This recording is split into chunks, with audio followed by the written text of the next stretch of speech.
आप मुकत मोहितार ऐसे गुर को बल बल जाइए।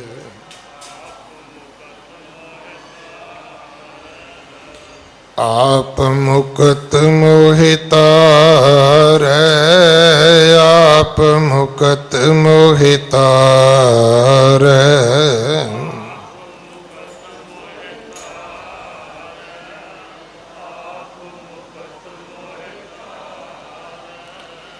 आप मुकत मोहितार आप मुकत मोहितार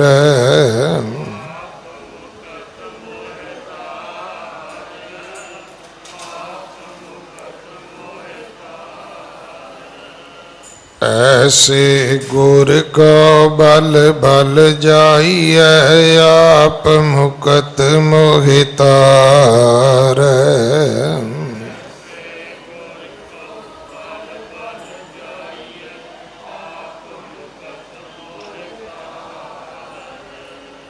गुरु सवारे खालसा जी। वाहिगुरु जी का खालसा वाहिगुरु जी की फतेह। आप जी वडभागे हो जो 8वें पातशाह गुरु हरकृष्ण साहब महाराज जी के पवित्र चरण छो प्राप्त इतिहासक स्थान गुरुद्वारा बंगला साहब जी की यात्रा करते हैं। जुगो जुग अटल छतर चवर तखत दे मालक धन धन श्री गुरु ग्रंथ साहिब पातशाह महाराज जी दे हजूर मनुखा जीवन दियां घड़ियां नूं सफला कर रहे हो। अज सिख कौम दे महान शहीद भाई तारू सिंह जी का 300 साला जन्म दिहाड़ा है। आप सारिया संगतां नूं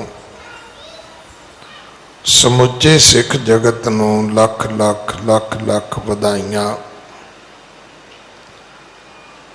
भाई तारू सिंह जी की सिक्खी नूं जिन्ने बारी नमस्कार करिए उन्ने बारी थोड़ी है।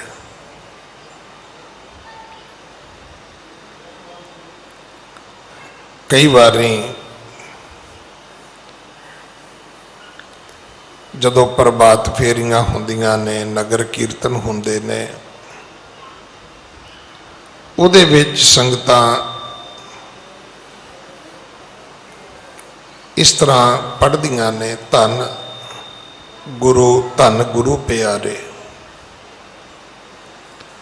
सचमुच माता धर्म कौर जी की कुख तो पिता भाई जोध सिंह जी के घर पूले नगर विच अज का जिला तरन तारण है। पाकिस्तान की वंड वेले का जिला श्री अमृतसर साहब बनिया, पर उस वक्त ये जिला कदे लाहौर होया करदा सी, तहसील कसूर होया करदी सी। 1720 विच इस महान गुरसिख का जन्म हुंदा है। भाई तारू सिंह जी बाणी ते बाणे विच परपक्क सन। खुद आप कीर्तन कर लेंदे सन, खेतीबाड़ी करते सन और हर आए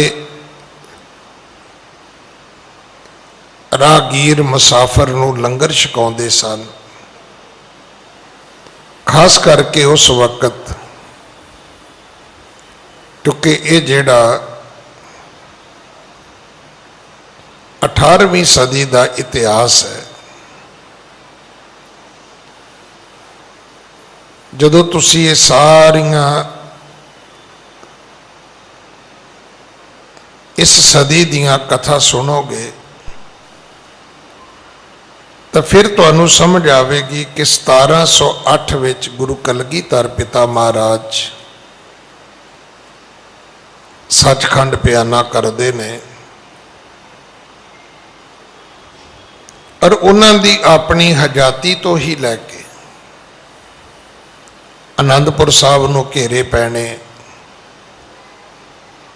फिर आनंदपुर साहब का छड्डना, सरसा नदी का परिवार विछोड़ा, चमकौर की जंग, खदराने की ढाब की जंग, गुरु ते गुरु का खालसा ये जंगां ते युद्धां विच रहा। मिसलां बणियां, कई सिखां दे टोले बने और 1799 विच जाके महाराजा रणजीत सिंह जी का राज स्थापित होंदा है। वड्डे घल्लूघारे, छोटे घल्लूघारे। इसे समय विच दिल्ली भी फतेह हुई। इसे समय विच बाबा बंदा सिंह बहादुर दियां जंगां, उहदा खालसा राज, ये सब कुछ इसे एक सदी दे विच होया है। खालसा जी, अगर अज जे तुहाडे कोल कोई सिक्खी है, ये ठीक है जिहड़ियां तुहाडे कोल घर विच चीज़ां ने, तुहाडे पिता करके, तुहाडे दादे पड़दादे करके ने, पर सिक्खी उन्हां 100 साल जीउण वाले सिखां करके है, ਜਾਂ सिक्खी लई जिहड़े शहीद होए उन्हां करके है। अगर अज सिक्खी किसी सिदक ते खलोती है तो उन्हां महान गुरसिखां दा वो सिदक है, तुसी हैरान होवोगे। पट्टी दे चौधरी ने महंत भगत निरंजनीय ने शिकायत की है लाहौर जाके जकरिया खान नूं कि पूले दे रहन वाला जिहड़ा तारू है वो डाकुआं नूं, बागियां नूं, हकूमत दे दुश्मनां नूं पनाह भी दिंदा है ते उन्हां नूं लंगर भोजन भी छकाउंदा है।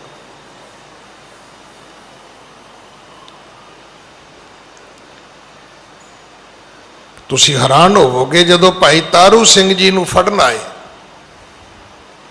तकरीबन 25 साल की उम्र है,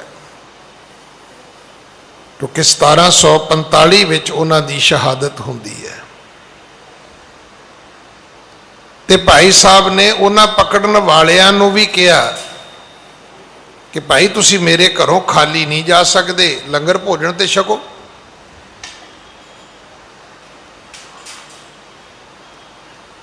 भाई निर्मल सिंह होरां ने जदों कीर्तन शुरू किया, साडी निजमत मर्यादा है कि असी आरती करते नहीं है। साडे च बड़े इदां दे वीर भी हैगे ने जी, क्यों आरती पढ़ी जाती है। आरती पढ़न विच और आरती करन विच फर्क है। असी कोई थाली विच दीवे रख के आरती नहीं करते, असी रब दी वो आरती करते हैं जिहड़ी जगन्नाथपुरी विच गुरु नानक ने की है। हुण भाई असी तुहानूं फॉलो थोड़ा करांगे, फॉलो तो असी अपने गुरु नूं करांगे। सानूं तो हुक्म है कि गुरसिख मीत चलो गुर चाली। अगर सानूं इस आरती की समझ आउंदी होवे ते वो वक्त है जदों तुहाडीआं सुरतियां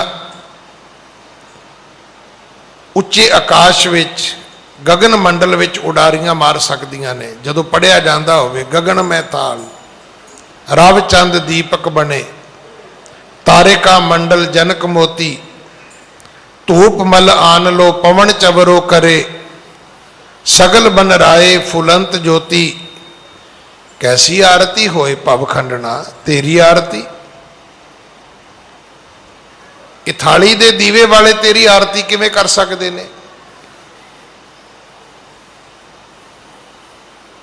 ये लोग तेरी इस हो रही आरती का एक मजाक उड़ाउंदे ने, थाली विच दीवे रख के। जिथे रव सस दीपक बने, चंद्रमा ते सूरज दीवे बने होण, उथे आटे ते मिट्टी दे दीवे की करनगे भाई? उथे तेल ते घिओ दे दीवे की करनगे? उस तो बाद भाई साहब ने शब्द शुरू किया, धन जियो तेह को जग मैं, मुख ते हर चित में युद्ध विचार। ये सिख दी असल तारीफ है। जे तुसी किसी तो पूछना होवे भी सिख दी तारीफ की है, तो सिख दी तारीफ है भी जिहदे मुख ते हर है, उहदे मूँह ते गालां नहीं है। साडे मूँह ते गालां ने, ते अंदरों डरपोक। जे अगों कोई खड़ा हो गया तो मुड़ के घर जाण जोगे नहीं है। फिर विथी खूंजी वड़ते फिरते हैं भी कोई मैनू फिर 100 नंबर से कॉल कर दे भी मैनू घर छड्ड आओ जी जाके। तो भाई तू इदां दा माहौल सिरजदा ही क्यों है? सिख वो है जिहड़ा बाणी पढ़दा है पर चित्त में युद्ध विचार है। और युद्ध काम नाल, क्रोध नाल, लोभ नाल, मोह नाल, अहंकार नाल। खालसे दे अगे बंदे दी कोई पाया नहीं है।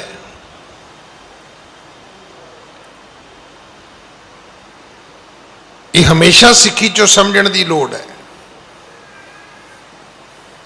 कोई व्यक्ति दुनिया विच नहीं जिहदे दो मोढियां दे विच दो सिर होण।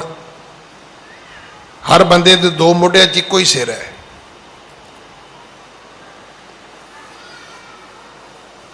पर जिहड़ा युद्ध खालसा अपने मन विच विचारदा है, वो ये है कि इन्हां काम आदक वैरियां नूं मारना किवें है।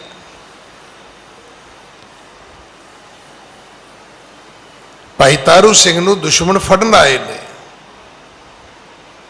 उन्हां नाल की सलूक करना चाहिए सी? कि उन्हां नूं घर बिठा के लंगर भोजन छकाउणा चाहिए? वो पकड़ के लै गए, कहन लगे जी तुहाडे वाल चाहिए ने घोड़ियां बन्नण वास्ते। भाई तारू सिंह की कहते ने? कहते भाई केस ते तुहानूं मिल जाणगे, पर कटदे क्यों? तुसीं मेरी खोपड़ी ला लो,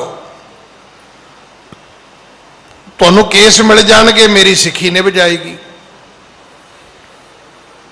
तो मैं अरदास हुक्मनामे तो बाद ताबिया बैठ के भी बेनती की सी, मेरी वो भैनों जे तुहानूं अखां दे केस भी भारे लगदे ने, मेरे वीरो जे तुहानूं अपने मुख की दाढ़ी भारी लगती है, सिर दे वाल केस भारे लगते ने, तो मत्था टेकना तो सिक्खी नहीं है। मत्था टेकण नाल सिक्खी संभाली जा सकती है।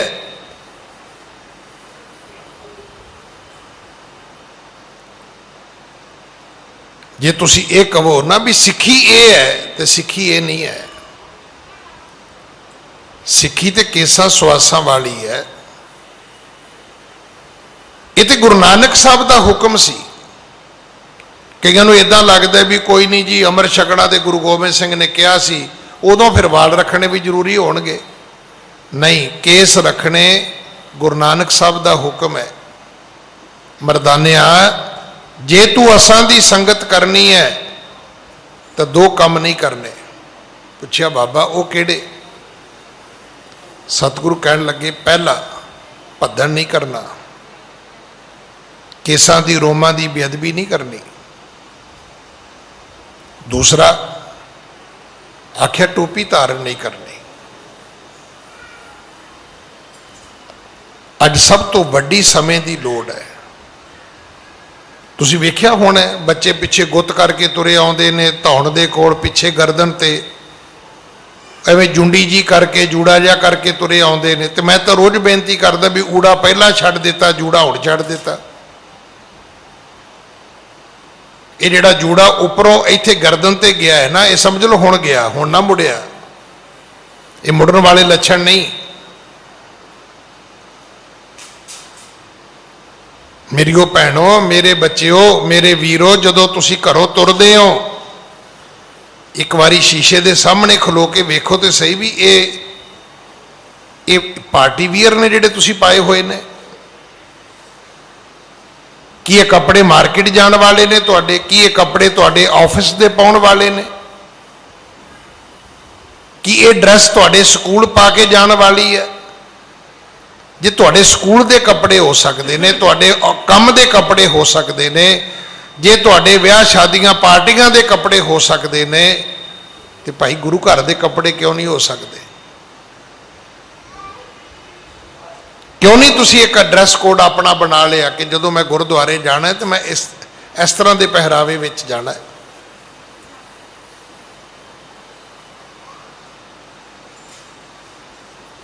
ਪਾਟੀਆਂ ਪੈਂਟਾਂ, ਛੋਟੀਆਂ ਛੋਟੀਆਂ ਨਿੱਕਰਾਂ, ਪਿੱਛੇ ਕੀਤੀਆਂ ਗੁੱਤਾਂ, ਸਦਕੇ ਜਾਈਏ ਭਾਈ ਤਾਰੂ ਸਿੰਘ ਦੇ ਵਾਰਸਾਂ ਤੋਂ। ਤੇ ਦਰਦ ਕਿਤੇ ਵੇਖੋ ਇਹਨਾਂ ਦਾ ਫੇਸਬੁੱਕ ਤੇ, ਦਰਦ ਵੇਖੋ ਤੁਸੀਂ ਇਹਨਾਂ ਦਾ YouTube ਤੇ, ਦਰਦ ਤੁਸੀਂ ਪੜ੍ਹੋ ਇਹਨਾਂ ਦਾ ਕਿਤੇ WhatsApp ਤੇ ਜਾ ਕੇ। ਕਿੰਨੀ ਸਿੱਖੀ ਡੁੱਲ ਡੁੱਲ ਪੈਂਦੀ ਇਹਨਾਂ ਦੀ। ਸਾਡੀ ਹਾਲਤ ਇਹ ਵੀ ਗੱਲੀਂ ਅਸੀਂ ਚੰਗੀਆਂ, ਆਚਾਰੀ ਬੁਰੀਆਂ, ਮਨੋ ਕੁਸ਼ੁੱਧਾਂ ਕਾਲੀਆਂ, ਬਾਹਰੋਂ ਚਿਟਵੀਆਂ। ਸਾਡੇ ਪੁਰਖਿਆਂ ਨੇ ਗੱਲਾਂ ਨਾਲ ਸਿੱਖੀ ਨਹੀਂ ਸੰਭਾਲੀ, ਉਹਨਾਂ ਨੇ ਸਿੱਖੀ ਕੇਸਾਂ ਸਵਾਸਾਂ ਨਾਲ ਸੰਭਾਲੀ ਹੈ। ਉਹ ਚਰਖੜੀਆਂ ਤੇ ਚੜੇ ਨੇ, ਉਹਨਾਂ ਨੇ ਖੋਪਰੀਆਂ ਲੁਹਾਈਆਂ ਨੇ, ਉਹਨਾਂ ਨੇ ਬੰਦ ਕਟਾਏ ਨੇ, ਉਹਨਾਂ ਨੇ ਖੰਨੀ ਖੰਨੀ ਰੋਟੀ ਤੇ ਗੁਜ਼ਾਰਾ ਕੀਤਾ ਹੈ। ਉਹਨਾਂ ਨੇ ਸਿੱਖੀ ਸਿਦਕ ਕੇਸਾਂ ਸਵਾਸਾਂ ਨਾਲ ਨਿਭਾਇਆ ਹੈ। ਉਹਨਾਂ ਨੇ ਗੁਰਦੁਆਰਿਆਂ ਦੀ ਸੇਵਾ ਲਈ ਕੁਰਬਾਨੀਆਂ ਕੀਤੀਆਂ ਨੇ, ਇੱਕ ਦੂਜੇ ਦੀ ਬੇਇੱਜ਼ਤੀ ਨਹੀਂ ਕੀਤੀ। ਅਸੀਂ ਤੇ ਇਸ ਸੇਵਾ ਦੇ ਵਾਸਤੇ ਰੋਜ਼ ਇੱਕ ਦੂਜੇ ਦੇ ਵਿਰੁੱਧ ਇਸ਼ਤਿਹਾਰ ਕੱਢਦੇ ਹਾਂ। ਕਰਨਾ ਕੀ ਹੈ? ਕਹਿੰਦੇ ਸੇਵਾ। ਕਰ ਕੀ ਰਿਹਾ ਹੈ? ਬੇਇੱਜ਼ਤੀ। ਕੀ ਬੇਇੱਜ਼ਤੀ ਕਰਕੇ ਕੋਈ ਸੇਵਾ ਵੀ ਕਰੇਗਾ ਤੂੰ ਸਿੱਖੀ ਦੀ? ਭਾਈ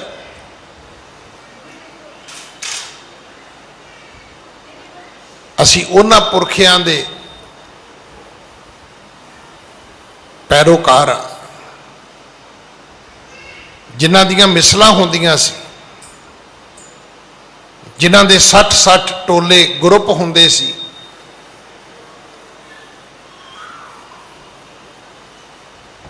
ਪਰ ਵਿਸਾਖੀ ਦੀਵਾਲੀ ਉਹਨਾਂ ਦੇ ਦਰਬਾਰ ਸਾਹਿਬ ਦੇ ਵਿੱਚ ਜੋੜ ਮੇਲੇ ਹੁੰਦੇ ਸੀ। ਉੱਥੇ ਬੈਠ ਕੇ ਪੰਥ ਦੀਆਂ ਤਕਦੀਰਾਂ ਲਿਖੀਆਂ ਜਾਂਦੀਆਂ ਸੀ। ਤੇ ਅੱਜ ਕਦੇ ਤੁਸੀਂ ਸੁਣਿਆ ਵੀ ਕਦੇ ਕੌਮ ਦੀ ਤਕਦੀਰ ਲਿਖਣ ਵਾਸਤੇ ਸਿੱਖ ਇਕੱਠੇ ਹੋਏ ਨੇ?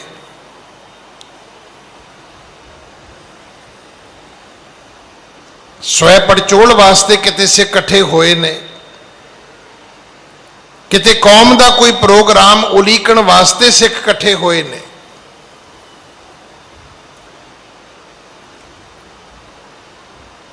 ਅਸੀਂ ਨੱਥ ਕਢਾਉਣ ਨੂੰ ਫਿਰਦੇ ਆਂ, ਅਗਲੇ ਨੱਕ ਵਢਾਉਣ ਨੂੰ ਤੁਰੇ ਫਿਰਦੇ ਨੇ।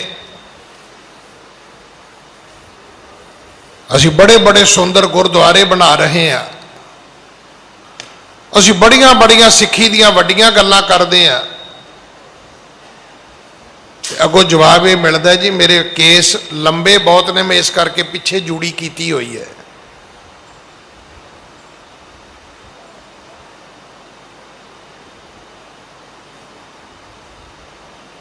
ਮੈਨੂੰ ਯਾਦ ਹੈ ਜਦੋਂ ਕੇਸਾਂ 'ਚ ਛੋਟੇ ਹੁੰਦਿਆਂ ਕੰਘਾ ਕਰੀਦਾ ਸੀ ਨਾ, ਮਾਂ ਨੇ ਕਹਿਣਾ, ਮਾਸੀ ਨੇ ਕਹਿਣਾ ਮੇਰੇ ਪੁੱਤ ਦੇ ਵਾਲ ਕਿੰਨੇ ਲੰਬੇ ਨੇ।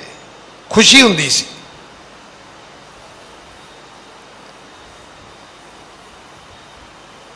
ते सिखा जिन्ने केस लंबे होण, भाई सरवण सिंह जी का नाम सुनिया तुसी, वैनकूवर कनेडा वालियां दा, उन्हां दा केसां करके ही ना दुनिया दीयां जिहड़ियां वड्डियां किताबां ने उन्हां च लिखिया गया है। गुरु दे घर विच तो प्रवान होए ही होए ने, क्योंकि इत्थे हुक्म है कि केस गुरु दी मोहर ने, ये मोहर हटा के मटा के गुरु दी करोपी ना सहेड़ो। भाई तारू सिंह दा खोपरी लहाउणा, इस तो वड्डा सानू होर की कोई प्रमाण चाहिदा है? इस तो वड्डा होर केड़ा सानू कोई उपदेश चाहिदा है? इस तो केड़ा सानू कोई होर वड्डा मील पत्थर चाहिदा है? इस तो केड़ा होर वड्डा सानू माइल स्टोन चाहिदा है कि सानू दसो जी सिक्खी दे विच केस क्यों जरूरी ने? ये तो भाई तारू सिंह नूं पुछया जा सकता है भी भाई तारू सिया अगले ते तेरे वाल ही मंगदे सी, केस मंगदे सी, खोपरी नहीं सी मंगदे। खोपरी लवाउणी ते तेरी अपनी इच्छा सी कि दुश्मनों तुसी मेरी खोपरी ला लो खा, मेरी सिक्खी क्यों लाउने हो? मेरी सिक्खी तो निभ जाए। तुहाडे पुरखिया ने बंद बंद कटाए और जलादा नूं कहा कि अपने मालिक दा हुक्म मन, मैं अपने मालिक दा हुक्म मन्नागा। अज दे दिन अगर तुसी भाई तारू सिंह जी नूं याद करदे आ, अगर तुहाडे मन विच कोई उन्हां दी इस 300 साला जन्मदिन दे प्रति कोई निष्ठा है, कोई आस्था है, कोई श्रद्धा है, कोई सत्कार है, तो अज एक फैसला कर लो भी अज तो बाद केस नहीं कटांगे। असी रोमां की बेअदबी नहीं करांगे। मैं तो रोज बेनती करदा भी जे तुहानू सिक्खी ते मान नहीं तो ये अपनी जिंदगी की किताब विच लिख लेना भी सिखां नूं भी तुहाडे ते कोई मान नहीं जी होना। अज हर सिख उहदा निजी ये नितनेम है, उहदी शख्सी ये सिक्खी है। तुहानूं पता साडी जिहड़ी रहनी है वह 3 प्रकार की है, शख्सी है, पंथक है ते गुरमत दी है। ये शख्सी रहनी है मेरी कि मैं सवेरे उठदा, मैं पाठ करदा, मैं उठिया, मैं पाठ किया, मैं अपने परिवार की सुख मंगा। कौन मैनू कह सकता भी तू गलत कर दे बई? पर हर सिख सवेरे उठ के की कहता, कहता प्रथमे सरबत खालसा जी की अरदास है जी, सरबत खालसा जी को वाहे गुरु वाहे गुरु वाहे गुरु चित आवे। फिर चित आवन का सदका सर्व सुख हो गए। फिर जहां जहां खालसा जी साहेब तहां तहां रछिया रियायत, देग तेग फतेह पंथ की जीत।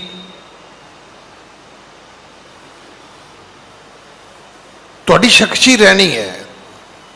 तुसी कौम दीयां गल्लां करदे हो, तुसी अपने सिख भरावां दीयां गल्लां करदे हो। ये जिहड़ा है ना भी मैनू घर दे दिओ जी, मैनू पुत्र दे दिओ जी, मैनू पढ़ाई दे दिओ जी, ये जाके चौथा पंजवां पैरा है। मुड़ के पहला गुरुआं नू सिमरिया, फिर 5 प्यारियां नू याद कीता, फिर उन्हां गुरसिखां नू नमस्कार कीती है, फिर अपने तख्तां नू नमस्कार कीती है, फिर पहला अपने सिख भरावां दी सुख मंगी है। ਤੇ ਜੇ ਤੁਸੀਂ ਚਾਹੁੰਦੇ ਹੋ ਕਿ ਤੁਹਾਡੀ ਅਰਦਾਸ ਤੁਸੀਂ ਇਕੱਲੇ ਨਾ ਕਰੋ, ਤੁਹਾਡੀ ਅਰਦਾਸ ਸਾਰਾ ਪੰਥ ਕਰੇ, ਤਾਂ ਫਿਰ ਇਸ ਪੰਥ ਚੋਂ ਬਾਹਰ ਨਾ ਨਿਕਲਣਾ। ਨਹੀਂ ਤੇ ਜਿਹੜੇ ਜਿੰਨੇ ਸਵੇਰੇ ਉੱਠ ਕੇ ਨਿਤਨੇਮ ਕਰਕੇ ਗੱਲ ਕਹੀ ਹੈ ਕਿ ਜਹਾਂ ਜਹਾਂ ਖਾਲਸਾ ਜੀ ਸਾਹਿਬ, ਤੇ ਉੱਥੇ ਆਪਾਂ ਰੋਡੇ ਭੋਡੇ ਕਿੱਥੇ ਫਿੱਟ ਹੋਵਾਂਗੇ? ਕੋਈ ਹੈ ਜਗ੍ਹਾ ਸਾਡੇ ਬਚ ਉੱਥੇ? ਤੇ ਜੇ ਤੁਸੀਂ ਉਹ ਸੋਚਦੇ ਹੋ, ਜਿਵੇਂ ਆਪਾਂ ਇੱਕ ਸੋਚ ਕੇ ਬੈਠੇ ਹਾਂ ਵੀ ਉਹ ਜੀ ਆਇਆ ਜੀ, ਉਹ ਸੀਸ ਦੇ ਗਿਆ ਜੀ, ਸੀਸ ਤਾਂ ਕਿਸੇ ਨਾਮ ਜਪਣ ਵਾਲੇ ਦੀ ਚਾਹੀਦੀ ਹੈ, ਕਿਸੇ ਬਾਣੀ ਪੜ੍ਹਨ ਵਾਲੇ ਦੀ ਚਾਹੀਦੀ ਹੈ, ਕਿਸੇ ਅੰਮ੍ਰਿਤ ਵੇਲਾ ਸੰਭਾਲਣ ਵਾਲੇ ਦੀ ਚਾਹੀਦੀ ਹੈ, ਜਿਹਦੀ ਰੱਬ ਸੁਣਦਾ ਹੋਵੇ ਉਹਦੀ ਅਸੀਸ ਚਾਹੀਦੀ ਹੈ। ਤੇ ਜਿਹੜਾ ਵਿਚਾਰਾ ਆਪ ਖੁਆਰ ਹੋ ਰਿਹਾ ਉਹਦੀ ਸੀਸ ਲੈ ਕੇ ਆਪਾਂ ਕੀ ਕਰਾਂਗੇ ਜੀ? ਇਸ ਕਰਕੇ ਮੇਰੀ ਬੇਨਤੀ ਹੈ, ਆਓ ਆਪਾਂ ਸਾਰੇ ਅੱਜ ਦੇ ਦਿਨ ਇੱਕ ਪ੍ਰਣ ਕਰ ਲਈਏ ਕਿ ਭਾਈ ਤਾਰੂ ਸਿੰਘ ਜੀ, ਅਸੀਂ ਤੁਹਾਡੀ ਸਿੱਖੀ ਨੂੰ ਨਮਸਕਾਰ ਕਰਦੇ ਹਾਂ, ਤੁਹਾਨੂੰ ਨਮਸਕਾਰ ਕਰਦੇ ਹਾਂ, ਔਰ ਤੁਹਾਡੇ ਨਾਲ ਇੱਕ ਵਾਅਦਾ ਕਰਦੇ ਹਾਂ, ਅਸੀਂ ਕੇਸ ਨਹੀਂ ਕਟਾਵਾਂਗੇ। ਇਹਨੇ ਸ਼ਬਦ ਪ੍ਰਵਾਨ ਕਰਨਾ ਜੀ। ਇੱਕ ਵਾਰੀ ਫਿਰ ਆਪ ਸਾਰਿਆਂ ਨੂੰ ਲੱਖ ਲੱਖ ਵਧਾਈਆਂ। ਦਿੱਲੀ ਸੇ ਗੁਰद्वारा प्रबंधक कमेटी ने ये प्रोग्राम उलीके है। धर्म प्रचार कमेटी, दिल्ली कमेटी ਵਧਾਈ ਦੀ पात्र है। साढ़े चेयरमैन साहब गोल्डी जी वो आप हाजिर ने, होर प्रबंधक साहबाना ने भी आके हाजरियां भरनियां ने। गुरु घर दे संत कीर्तनीय भाई चमनजीत सिंह जी लाल आए बैठे ने। अगली जो समा वंड है वो चेयरमैन साहब करनगे। वाहिगुरु जी का खालसा, वाहिगुरु जी।